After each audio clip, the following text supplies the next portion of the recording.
बच्चों, बात कर लेते हैं जरा सा इनके बारे में। ठीक है, एस ब्लॉक जनता की बेहद डिमांड पर कि भाई एस ब्लॉक भी पढ़ाओ, एस ब्लॉक भी पढ़ाओ, तो चलो एस ब्लॉक पढ़ते हैं। सबसे पहले यहाँ मैंने कुछ पॉइंट नोट कर दिए हैं कि ये ग्रुप 1 है। इसके अंदर ये आपका सीजियम जो है मोस्ट रिएक्टिव मेटल है। ठीक है, आयनाइजेशन एनर्जी इसकी कैसी है? लेस आयनाइजेशन एनर्जी है। आयनाइजेशन एनर्जी कम है, इस कारण से ये सबसे ज़्यादा रिएक्टिव मेटल है और यूज़ होती है इन फोटो इलेक्ट्रिक सेल के अंदर। फोटो इलेक्ट्रिक सेल के अंदर यूज़ किया जाता है इस कंपाउंड का, सीजियम का, used in photoelectric cell. ठीक है, अच्छा पहले हम इनमें, अच्छा कुछ बातें और यहाँ बता दूं। फ्रांशियम आपका रेडियो एक्टिव एलिमेंट है, तो जब भी हम इसकी बात करेंगे तो जो रेडियो एक्टिव होगा ना, उसका इंफॉर्मेशन नहीं है अपने पास। ठीक है ना, क्योंकि इसकी स्टडी ज़्यादा हुई नहीं है। इसकी हाफ लाइफ ही कुल मिलाकर 21 मिनट होती है, तो बहुत तेज़ी से डिके करता है, तो इसकी ज़्यादा इंफॉर्मेशन अपने पास नहीं है। इनमें ये आपका रेयर एलिमेंट है, मेटल जो है, और ये रेयरेस्ट है। ठीक है, अच्छा अब मैं इसमें आगे बात करूं तो सबसे पहले मैं बात करता हूं लिथियम के बारे में। लिथियम बाकियों से ग्रुप 1 में एनॉमलस बिहेवियर शो करता है। इसका साइज थोड़ा छोटा होता है बाकियों की तुलना में। इस कारण से इसकी प्रॉपर्टीज जो होती हैं वो सबसे थोड़ी सी डिफरेंट होती हैं। उन प्रॉपर्टी के बारे में मैं यदि बात करूं तो मैं उसको ऐसे लिखता हूं, इधर एरो बनाकर लिखता हूं। ठीक है, तो वो जो प्रॉपर्टीज हैं जो अलग हैं, उनमें सबसे पहली प्रॉपर्टी है आपका फॉर्म नाइट्राइड। फॉर्म नाइट्राइड, ठीक है। जैसा कि आपको पता है कि सिर्फ लिथियम ऐसा है जो ग्रुप 1 में नाइट्राइड बनाता है, बाकी आपका नाइट्राइड फॉर्म नहीं कर पाते हैं। ठीक है, यानी यदि एयर से रिएक्शन के बारे में बात हो तो ये आपका कोई परऑक्साइड बनाएगा, नीचे वाले सुपर ऑक्साइड बनाएंगे। सिर्फ लिथियम ऐसा है जो नाइट्राइड का फॉर्मेशन करेगा, क्योंकि नाइट्राइड के फॉर्मेशन के लिए आपको करना क्या पड़ता है? लिथियम प्लस और N-3 बनाना पड़ता है। नाइट्राइड का मतलब क्या? N-3। और हम सबको पता है कि जैसे जैसे हम इलेक्ट्रॉन एफिनिटी के बारे में बात करते हैं तो सक्सेसिव इलेक्ट्रॉन गेन इंथैल्पी धीरे धीरे पॉजिटिव होती चली जाती है। एक इलेक्ट्रॉन डालने के बाद अगला डालने में और एनर्जी देनी पड़ती है, अगला डालने में और एनर्जी देनी पड़ती है। यानी N से N-3 बनाने में हमें एनर्जी देनी पड़ेगी। तो लिथियम का साइज छोटा होने के कारण जब ये एक दूसरे के करीब आते हैं और एक लैटिस में बनते हैं, तो उस वक्त जो ये कंपाउंड बनाते हैं यानी Li3n टाइप का, इस कंपाउंड में लिथियम का साइज छोटा होने के कारण जो एनर्जी है ना, वो खूब सारे अमाउंट में बाहर निकलती है। और ये बाहर निकलने वाली लैटिस एनर्जी जो है वो दी जाने वाली एनर्जी को कंपनसेट कर देती है। मेरी बात समझ में? N से N-3 बनाने में खूब सारी एनर्जी दी गई। ठीक है, वो एनर्जी जब ये लिथियम के करीब आया तो हमको बाहर निकली कौन सी एनर्जी? लैटिस एनर्जी, जो साइज पर डिपेंड करती है। लिथियम का साइज बहुत छोटा है, इस कारण से निकलने वाली लैटिस एनर्जी जबरदस्त अमाउंट की होती है, और इस कारण से जो नाइट्राइड है उसका फॉर्मेशन सिर्फ और सिर्फ लिथियम के द्वारा किया जाता है। ठीक है, बाकी जो यहां पर मौजूद हैं वो ऑक्साइड बनाएंगे यदि आप एयर के साथ रिएक्शन कराओगे, लेकिन लिथियम ऑक्साइड के साथ साथ और क्या चीज को प्रोड्यूस कर देगा? ये आपका प्रोड्यूस कर देगा इसके नाइट्राइड को। ठीक है ना, ये एयर के साथ नाइट्राइड भी फॉर्म कर लेता है। पहला पॉइंट हो गया, जो बिहेवियर लिथियम का थोड़ा सा डिफरेंट है। दूसरा बिहेवियर, सेकेंड है, यदि हम हीटिंग ऑफ नाइट्रेट ऐसे लिख देते हैं, हीटिंग ऑफ नाइट्रेट, ये भी चीज आपने पढ़ी हुई है, इसमें सारी चीजें पढ़ी पढ़ी सी हैं, लेकिन क्या करें अब। इसके अंदर यदि आप लिथियम के नाइट्रेट को हीट करें, यानी LiNO3 को, तो इसकी हीटिंग से बनेगा, मेटल के नाइट्रेट हीट करते हैं तो बनता है लिथियम का ऑक्साइड बनेगा, ठीक है, प्लस NO2 गैस निकलेगी, प्लस आपका ऑक्सीजन गैस निकलेगी, ठीक है, दो पैरामैग्नेटिक नेचर की गैस, एक कलरलेस और एक कलर्ड, ठीक है। इसकी हीटिंग से ये चीजें होंगी। लेकिन यदि आप इसके नीचे वालों को हीट करोगे तो इनके नीचे वालों की हीटिंग से आपको मिलेगा, ये चीजें नहीं मिलेंगी। यहां हीटिंग से मिलेगा मेटल का नाइट्राइट, यानी मेटल का NO2 मिलेगा और साथ में ऑक्सीजन गैस बाहर निकलेगी, ठीक है। तो ये अगला जो बिहेवियर है जो डिफरेंट हुआ है किससे, बाकी मेटल की तुलना में, ठीक है। ये मेटल्स जो हैं ग्रुप वन की मेटल कह लो या ग्रुप टू की मेटल कह लो, ये सारी की सारी हाईली रिएक्टिव होती हैं, इसलिए जनरली इनको रखा जाता है, इनको रखा जाता है, ऐसे लिख देता हूं मैं, ग्रुप वन मेटल, बाकियों से लिथियम का बिहेवियर अलग बता रहे ना, group one metal store in kerosene oil, इसको केरोसिन ऑयल में बाकी मेटल्स को भिगो के रखा जाता है, केरोसिन ऑयल, ताकि ये एयर के कांटेक्ट में ना आए, क्योंकि एयर के कांटेक्ट में आने पर ये क्या करेंगी, उसके साथ तेजी से रिएक्ट करके ऑक्साइड बना सकती हैं अपने, ठीक है। तो इनको आपको रखा जाता है केरोसिन ऑयल में। लेकिन अगर हम एक चीज के बारे में बात करें, ये प्रॉपर्टी मैं यहां बता रहा हूं इस जगह पर, यदि मैं बात करूं डेंसिटी के बारे में, तो ग्रुप वन की यदि मैं डेंसिटी के बारे में बात करूं तो होना क्या चाहिए था, होना ये चाहिए था, देखो डेंसिटी मतलब मास अपॉन वॉल्यूम, ठीक है। टॉप टू बॉटम जाने पर मास जो है वो ज्यादा बढ़ता है और वॉल्यूम उसके रिस्पेक्ट में इतना ज्यादा नहीं बढ़ता, ठीक है।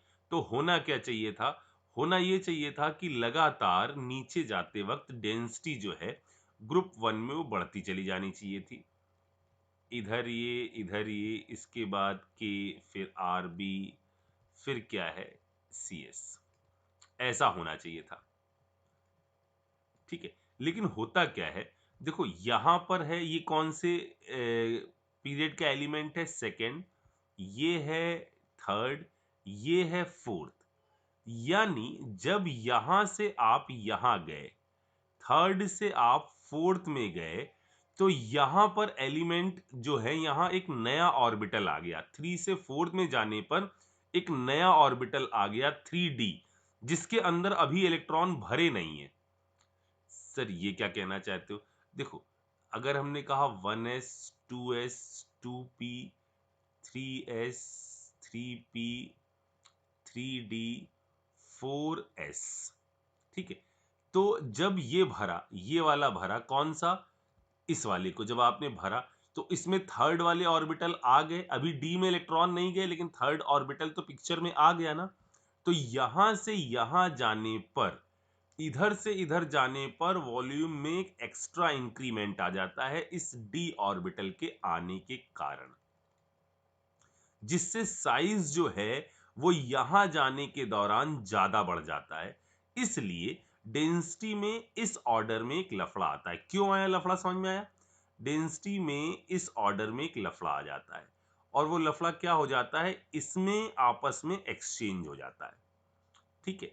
इसमें आपस में एक्सचेंज होने के बाद ये जो डेंसिटी हो जाती है ये कुछ ऐसी हो जाती है, ऐसे, फिर आगे ये, आगे इधर कोई दिक्कत नहीं है, इसमें और इसमें, ठीक है। तो यहां पर मैं इसको ऐसे ना लिखकर इसको ऐसे लिख देता हूं कि यहां पर एक एक्सचेंज कर दो आप, नॉर्मल लिखेंगे और इसके अंदर अपन एक एक्सचेंज कर देंगे, इसको चेंज कर दीजिए इधर, ठीक है। तो ये है कहानी ग्रुप वन के अंदर जो ऑर्डर ऑफ डेंसिटी थी उसके बारे में, ग्रुप 1 के अंदर जो डेंसिटी का ऑर्डर है उसके बारे में। अच्छा, अब यदि यहीं पर हम बात कर लें, ग्रुप 1 और ग्रुप 2 दोनों एक साथ चल रहे हैं, तो इधर ग्रुप 2 के बारे में बात कर लेते हैं। ग्रुप 2 में भी ऐसा ही कुछ लफड़ा होता है, लेकिन वहां हमें चीजों को एक दूसरे तरह से, एक चीज उसके अंदर और इंक्लूड करनी पड़ती है। और वो क्या है? वो ये है कि जैसे हम इधर बात करें, यानी इनके अंदर,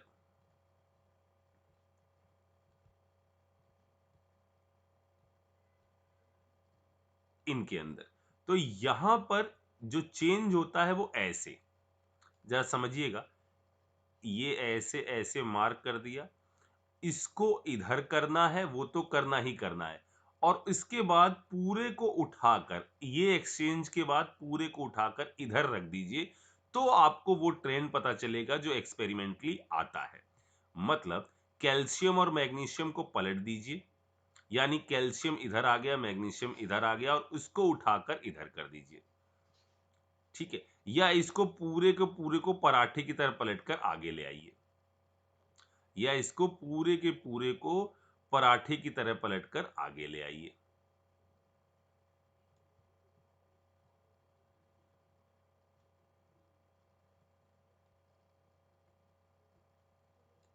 इतनी बात समझ में आई? यानी कैल्शियम ज्यादा, फिर Mg, फिर आपका क्या हो जाएगा, बी, और ये ऑर्डर चलेगा।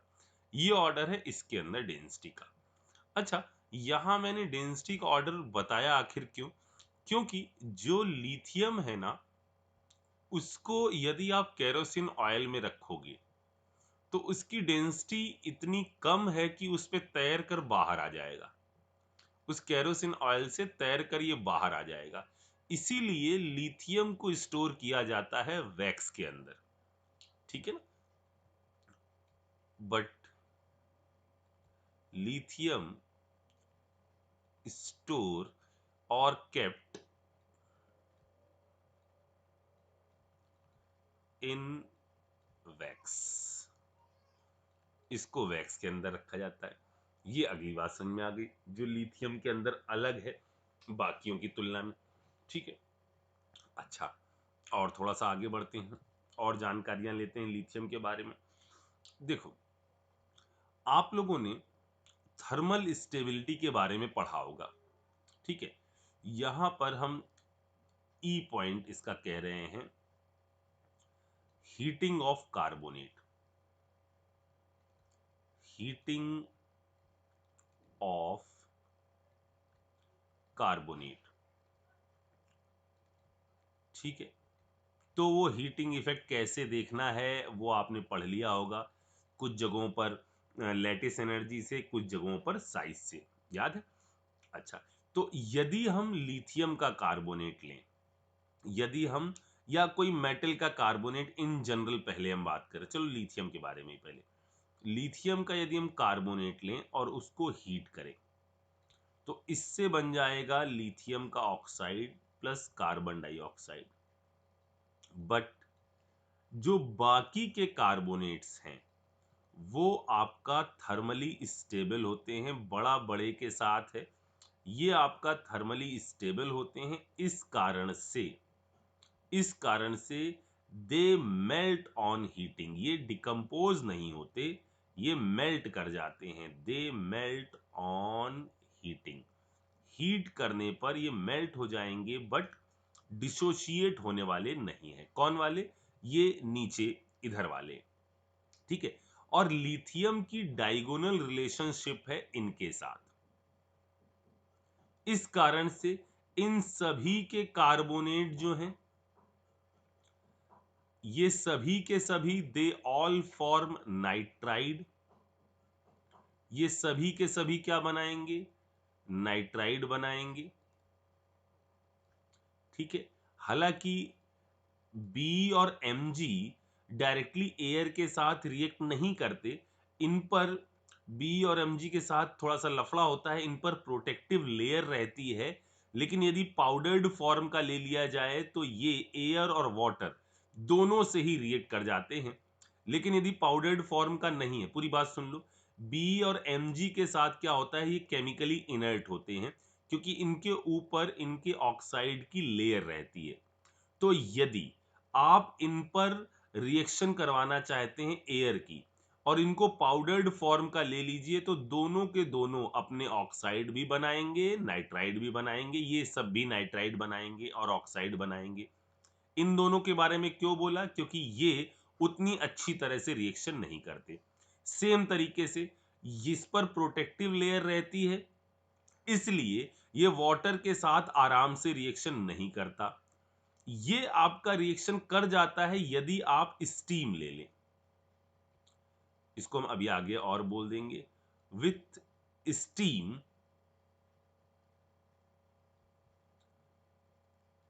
It react with water. यदि स्टीम ले लोगे तो वाटर के साथ ही रिएक्ट कर जाएगा। रिएक्ट विथ वाटर, ठीक है। तो जैसा हमने बताया लिथियम के साथ जैसा ये नाइट्राइड बना रहा है, वैसा इधर वाले भी नाइट्राइड बनाएंगे। जैसा लिथियम का नाइट्रेट हीट करने पर ऑक्साइड बना रहा है, NO2 बना रहा है, O2 बना रहा है, इन सब के यही होंगे। जैसे लिथियम का कार्बोनेट हीट करा जा रहा है, इनके कार्बोनेट भी हीट हो जाएंगे, ठीक है। और हीट करने पर ये क्या हो जाएंगे, डिकम्पोज हो जाएंगे। समझ में आ रही मेरी बात? इन सब में यदि thermal stability of carbonate check करी जाए तो थर्मली ज्यादा स्टेबल कौन सा होगा, जो नीचे वाला कार्बोनेट होगा वो थर्मली ज्यादा स्टेबल होगा, क्योंकि बड़े बड़े के साथ ज्यादा स्टेबल होंगे। ये वाले आराम से डिकम्पोज हो जाएंगे जो ऊपर वाले हैं, ठीक है। लेकिन सभी के सभी डिकम्पोज होकर ऑक्साइड और कार्बन डाइऑक्साइड गैस का फॉर्मेशन करेंगे। मेरी बात समझ आ रही? ठीक है। जैसे मैं यहां पर इस पर लिथियम पर और बात करूं, उससे पहले यहां पर मैं इसको पकड़ लेता हूं, कैल्शियम को, ठीक है। कैल्शियम को पकड़ लेता हूं और इसमें मैं आपको हीटिंग बताता हूं कि यदि आप ले लो कैल्शियम का कार्बोनेट, कैल्शियम का कार्बोनेट या मैग्नीशियम का कार्बोनेट यूज होता है एक्सट्रैक्शन ऑफ आयरन के दौरान फ्लक्स के रूप में। याद है आपको स्लैग फॉर्मेशन जोन? तो इनका यूज जो होता है वो आपका एज ए फ्लक्स किया जाता है। ये आपका बेसिक एसिडिक इंप्योरिटीज को अलग करती थी, ठीक है। आपने जो पिछला एपिसोड देखा जिसमें आपने ये पढ़ा है कि ड्रग का क्या यूज होता है, तो ये आपका also act as antacid, also use as antacid. Antacid समझ में आ रहा है? जो पेट में जो एसिड बना होता है उसको आप हटाने के लिए जो भी गोलियां खाते हो ना, उसके अंदर ये चीज मौजूद होती है। ये आपस में रिएक्शन करके क्या बना देंगी, कैल्शियम क्लोराइड, ठीक है। ये आपका सॉल्युबल हो जाएगा और साथ में साथ क्या बन जाएगा, यहां फॉर्मेशन हो जाएगा H2CO3 का, जो टूट कर H2O और कार्बन डाइऑक्साइड गैस बाहर निकल जाएगी, जिससे आपकी डकार आती है ओ, ओ, ऐसे करके। क्योंकि यहां पर H2CO3 बना है और पेट के अंदर का जो टेम्परेचर है वो 37 डिग्री सेल्सियस के आसपास होता है फिलहाल। और क्या यूज है इसका? इसका एक यूज और मैं बता दूं जो मुझे लग रहा है कि मे बी कहीं टकरा जाए किसी एक के साथ। तो इसका एक यूज और है इसका यूज होता है हाई क्वालिटी पेपर बनाने में। इसका यूज होता है हाई क्वालिटी पेपर बनाने में, ठीक है। जो च्युइंगम होता है ना, च्युइंगम, हैप्पीडेंट, इसकी जो अपर सरफेस होती है ना वो इसी की रहती है। अब मैं इसको किस कलर से बनाऊं, व्हाइट होती है वैसे, ये इसी की होती है, कैल्शियम कार्बोनेट की होती है, ठीक है। इसको आप हीट करो, क्या होगा, इधर वाले सब हीट करने पर क्या चीज बनाएंगे, ये बनाएगा कैल्शियम का oxide plus carbon dioxide. Calcium का ऑक्साइड जो है वो यूज होता है प्यूरिफिकेशन ऑफ शुगर में, used in purification of sugar. जो शुगर जो होती है गन्ने उन्ने को सड़ाकर बनती है ना, तो उसके अंदर आपकी जो गैस है ना, वो कौन सी गैस निकल रही होगी? जो भी ऐसी गैसेस हैं जो इस मतलब सड़ा के बनने में जो भी वहां पर गैसेस निकलती हैं जो ड्राई करी जाती हैं इसके द्वारा, उनके अंदर से वाटर वाटर मॉइस्चर एब्जॉर्ब कर लिया जाता है ताकि वो घुली ना रहे। तो used as purification of sugar. ठीक है, पानी मिला दो, क्या बन जाएगा? कैल्शियम का हाइड्रोक्साइड बन जाएगा। ठीक है, अच्छा, अब मैं इसके अंदर क्या बात कर रहा था जिससे मैं यहां पहुंच गया? मैं बात कर रहा था दे मेल्ट ऑन हीटिंग। अच्छा, नीचे वाले मेल्ट कर जाते हैं, ये वाले जो हैं कार्बोनेट वो आपका डिकम्पोज हो जाएंगे, क्या बनाएंगे? ऑक्साइड बनाएंगे, CO2 बनाएंगे।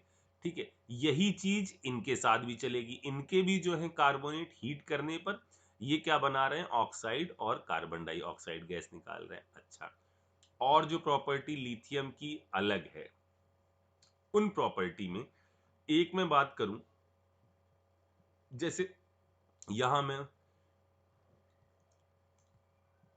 थर्मल स्टेबिलिटी के बारे में भी कुछ लिख देता हूं। जैसे मैंने कहा कि BNO3 है, ठीक है, और यहां मैंने कह दिया BNO3, और इसके अंदर मैं बात कर रहा हूं थर्मल स्टेबिलिटी की, तो बड़ा बड़ू के साथ कैसा है? ज्यादा स्टेबल है। इसी तरह से जैसे अभी हमने कहा BeCO3 है, तो इधर BaCO3 है, बड़ा बड़ों के साथ ज्यादा स्टेबल है। ठीक है ना, कोई वो नहीं आएगा, टू नहीं आएगा, ब्रैकेट बना दिया बस। ठीक है, तो ये हमने जो क्या लिखा, ये लिखा ऑर्डर ऑफ TS। कैसे देखना है आपको पता है? यदि एनायन आपका क्या है? पॉली एटम से बना हुआ है, तो वहां पर आप ये कॉन्सेप्ट लगाएंगे, अदरवाइज लैटिस एनर्जी से देखेंगे। तो इसको आप एक बार जरूर चेक करिए अभी, ऑर्डर ऑफ TS। अच्छा, ये हो गई लिथियम एल्युमिनियम हाइड्राइड के बारे में एक बात। और और मैं यदि लिथियम को अलग करना चाहूं, तो लिथियम को अलग मैं एक चीज और से कर सकता हूं। कार्बोनेट बोला ना, मैं एक काम करता हूं, यहां पर ही मैं बाई कार्बोनेट के बारे में बात करता हूं। देखो बच्चों, लिथियम का कार्बोनेट जो है वो डिसोशिएट क्यों हो जा रहा है? हीट करने पर डिसोशिएट क्यों हो जा रहा है? क्योंकि इसके अंदर जो साइज है ना, वो कंपेरेबल नहीं है। लिथियम का साइज छोटा है बाकियों की तुलना में, इसकी पोलराइजेशन पावर ज्यादा है, ये बहुत आराम से ऑक्सीजन को अपनी तरफ घसीटने का प्रयास करता है, ये बहुत तेजी से ऑक्सीजन को अपनी तरफ घसीटने का प्रयास करता है।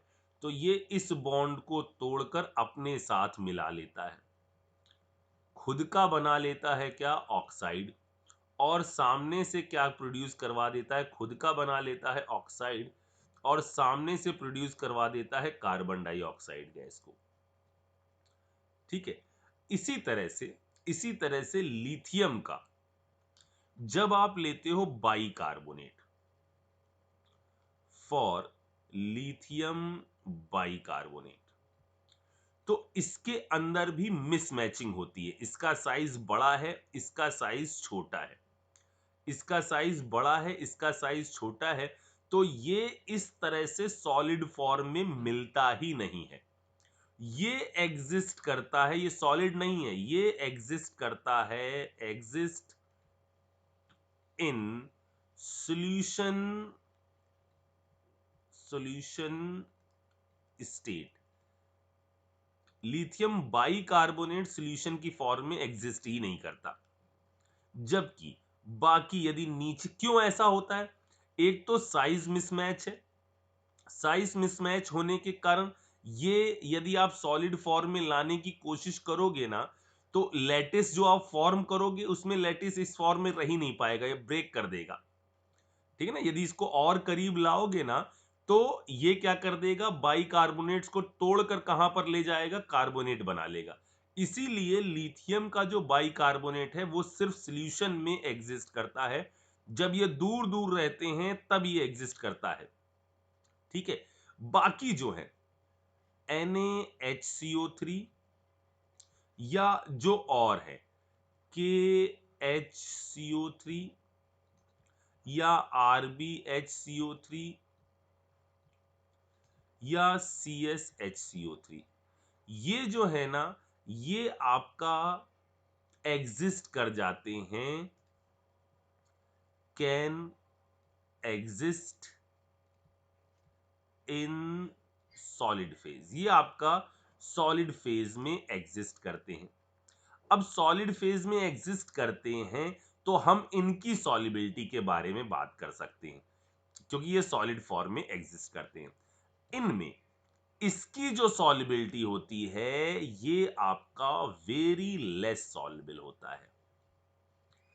NaHCO3 ये आपका वेरी लेस सॉल्युबल होता है, क्योंकि इसके अंदर बहुत सारे बॉन्ड्स तोड़ने पड़ते हैं। ये बहुत कम सॉल्युबल होता है क्योंकि इसके अंदर बहुत सारे बॉन्ड्स तोड़ने पड़ते हैं। Very less soluble, very less soluble due to massive hydrogen bonding, massive H bonding. यहां जबरदस्त तरीके की H बॉन्डिंग होती है। ये एक पॉलीमेरिक शेप का कंपाउंड बनाता है। इसके अंदर जबरदस्त H बॉन्डिंग होती है, ये पॉलीमेरिक शेप का कंपाउंड बनाता है। मतलब मैं इसको ऐसे बताऊं आपको, C नहीं, इस पेन से नहीं बताऊंगा, नीचे भी काला इधर भी काला, नहीं इधर इससे बताऊंगा। C डबल बॉन्ड O, यहां O माइनस, ये OH, C double bond O, यहां O माइनस, यहां OH, C double bond O, यहां O माइनस, यहां OH। तो ये बनती है इनके बीच में क्या, हाइड्रोजन बॉन्डिंग। ये बनती है इनके बीच में H बॉन्डिंग ऐसे। तो एक मैसिव पॉलीमेरिक टाइप की H बॉन्डिंग होती है इस केस में। और वाटर को इसको सॉल्विल करने के लिए इन सारे H बॉन्ड को तोड़ना पड़ता है, जबकि इनमें इनकी सॉल्युबिलिटी इसकी तुलना में ज्यादा होती है। इनफैक्ट सॉल्युबिलिटी जो है ना बढ़ती चली जाती है। सॉल्युबिलिटी का तो कॉज आपको पता ही होगा, नहीं तो मैं चलो आगे बोल दूंगा। अभी बाइकार्बोनेट्स पर थोड़ा और बोलना है तो वहां मैं बोल दूंगा। तो बाइकार्बोनेट्स, क्योंकि नीचे नोट चमक रहा है मुझे और यहाँ जगह जो है ना बहुत भरती चली आ रही, वैसे इनफैक्ट इनकी सॉल्युबिलिटी जो है वो बढ़ती चली जाती है, क्योंकि इनके अंदर इस तरह की मैसिव हाइड्रोजन बॉन्डिंग नहीं होती है। ऐसे यहां क्या होता है, यहां पर एक तरह से आप ये सोचो ऐसा होता है, इस तरह से नहीं कॉम्बिनेशन होता, यहां ये होता है। मैं इसको इधर बना रहा हूं, ठीक है। C डबल बॉन्ड O, इधर मैंने O माइनस कह दिया, इधर OH कह दिया। C इधर OH कह दिया, इधर O माइनस कह दिया, इधर डबल बॉन्ड O कह दिया। मतलब इनकी यूनिटें जो हैं वो आपस में ऐसे जुड़ी होती हैं। तो चूंकि इनके अंदर मैसिव हाइड्रोजन बॉन्डिंग नहीं होती, ये इजीली ब्रेक कर जाते हैं। यहां ये हाइड्रोजन बॉन्ड रहता है, यहां ये हाइड्रोजन बॉन्डिंग रहती है, जिससे इस पॉलीमेरिक चीज को ब्रेक करना मुश्किल होता है, जबकि यहां ये प्रोसेस आराम से हो जाती है। समझ में आ रही मेरी बात? ठीक है। अच्छा, अब इसमें और थोड़ी बात करते हैं। अगर लिथियम के बारे में और हम कुछ चर्चाएं करें तो कार्बोनेट बोल दिया, बाई कार्बोनेट बोल दिया, इधर क्या मैं और बोलूं, ई के बाद बोलता हूं मैं एफ। ठीक है, एफ बात जो लिथियम को बाकियों से अलग करती है, उसको समझने के लिए मैं आपको बताऊं कि कुछ कंपाउंड ऐसे होते हैं जो आपने देखा है, जो आपका किस तरह की फॉर्म में, बेसिक फॉर्म में एग्जिस्ट करते हैं। मतलब इस टाइप के कंपाउंड MCO3 डॉट MOH का होल ट्वाइस। जैसे क्यों क्यों मैं लाऊं चटाई, याद है? इस टाइप के कंपाउंड जो इस फॉर्म में एग्जिस्ट करते हैं, हालांकि जब इनको हीट करोगे तो क्या बनेगा? इससे आपका बनेगा मेटल का ऑक्साइड, मेटल का oxide plus H2O plus CO2, इस टाइप का। ठीक है।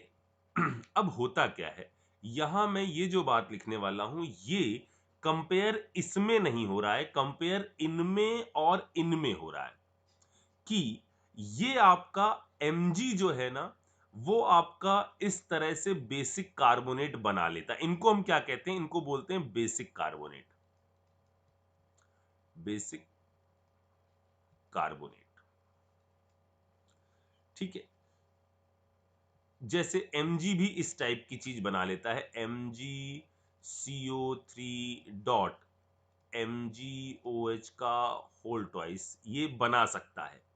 बट लिथियम की डायगोनल रिलेशनशिप Mg के साथ है। Mg बेसिक कार्बोनेट बना लेता है, बट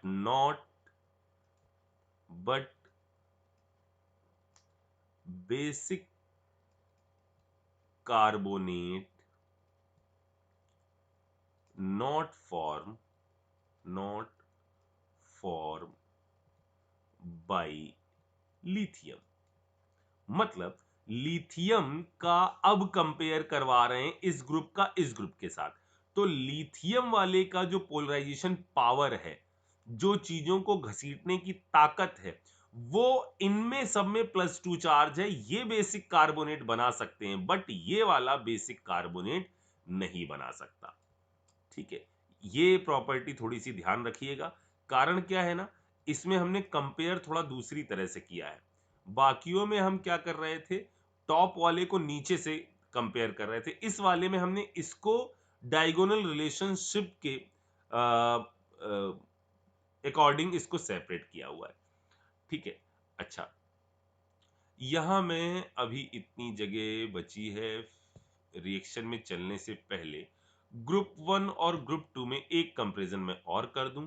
यहां पर यदि इसमें बात करी जाए, यानी ग्रुप 1 में, तो melting point and boiling point ये आपका डिक्रीज करते हैं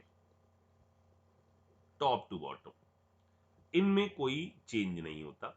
लेकिन यदि हम ग्रुप 2 के अंदर मेल्टिंग पॉइंट के बारे में बात करें, तो इसका जो ऑर्डर आता है वो ऐसे आता है।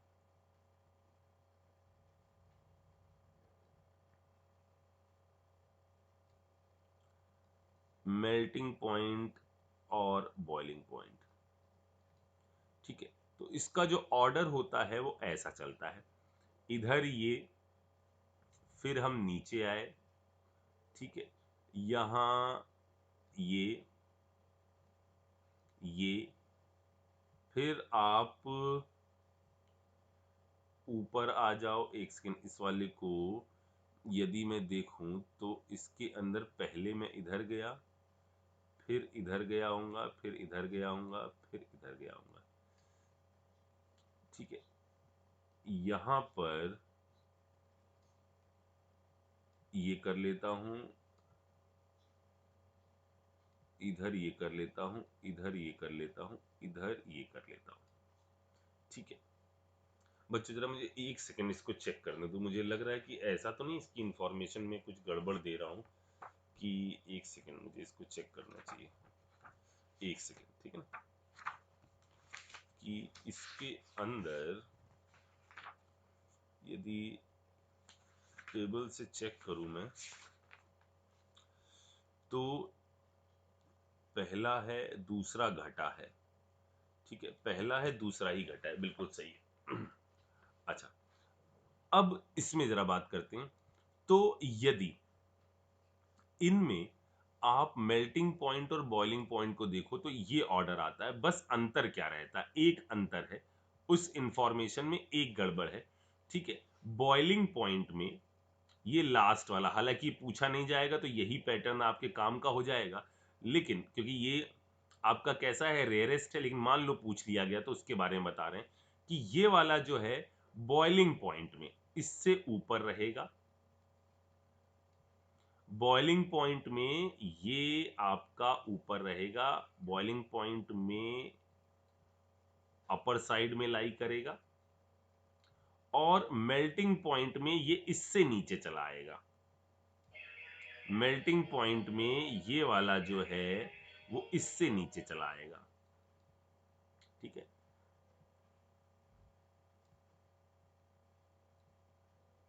मेल्टिंग पॉइंट में नीचे आएगा, ठीक है। तो ये थी इन पर बेस कुछ इंफॉर्मेशन, ठीक है। अब यहां पर मैंने नोट लिखा हुआ है कि liquid sodium used as a coolant, ये मैंने पहले भी बताया होगा, नहीं बताया तो मुझे पता था कि मुझे हो सकता है फिर इसको बताने के लिए कुछ और बताना पड़े। KCl फर्टिलाइजर के लिए यूज होता है, KOH अभी बताया था मैंने पिछले एपिसोड में केमिस्ट्री इन एवरीडे लाइफ में कि सॉफ्ट सोप बनाने के लिए यूज होता है। ये जो इंफॉर्मेशन है, लिथियम के हाइलाइट जो हैं, लिथियम का साइज कैसा होता है, छोटा, तो पोलराइजेशन ज्यादा होता है इसके अंदर, तो इसके जो कंपाउंड्स होते हैं, इनके जो हाइलाइट्स होते हैं, ये आपका लेस पोलर सॉल्वेंट में डिसॉल्व हो जाते हैं, इनमें एक इंफॉर्मेशन जो यहाँ इंपॉर्टेंट है वो ये कि लिथियम क्लोराइड जो है इनमें तो सॉल्युबल होता ही होता है, साथ में ये पिरिडीन के अंदर भी सॉल्युबल हो जाता है, ठीक है ना। ये वालों के लिए ठीक ठाक थोड़ी बहुत पोलैरिटी की रिक्वायरमेंट होती है, लेकिन लिथियम क्लोराइड अकेला ऐसा है जो पिरिडीन के अंदर सॉल्युबल हो जाता है, तो इस चीज को आप थोड़ा सा ध्यान रखिएगा, ठीक है। अब मैं इसके अंदर बात करता हूं केमिकल प्रॉपर्टी के बारे में, ठीक है। केमिकल प्रॉपर्टी मतलब सबसे पहली बात ए है, यहां पर मैं बात करता हूं केमिकल प्रॉपर्टी की,